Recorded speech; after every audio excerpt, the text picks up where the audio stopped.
As far as the Kristallnacht comparison, it was a very long talk here that Schwarzenegger did where he talked about how his father and other men in Austria would think back to their time when they were complicit with the Nazis, and then this is after World War II, because he was born a couple of years after World War II, and they'd beat their wives, and they'd beat their children, and they'd get drunk.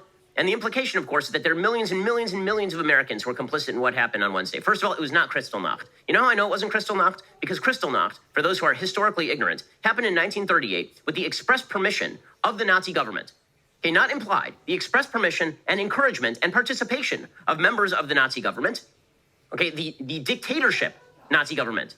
Okay, wasn't it there was Kristallnacht? And then the legislature came back into session and then said, you know what, I can't believe those rogues. Let's move on with the business of government. Okay, first of all, it was not that. It was a government-sponsored pogrom against Jews. 30,000 Jews were rounded up by the government during Kristallnacht and deported to concentration camps. 7,000 Jewish-owned businesses were burned down. 267 synagogues were burned to the ground.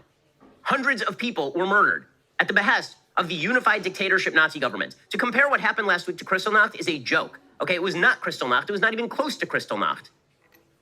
And yet the comparison is meant, of course, to inflame further. The comparison is meant to indict anybody who once wore a MAGA hat or who voted against Joe Biden as complicit in the attack last week.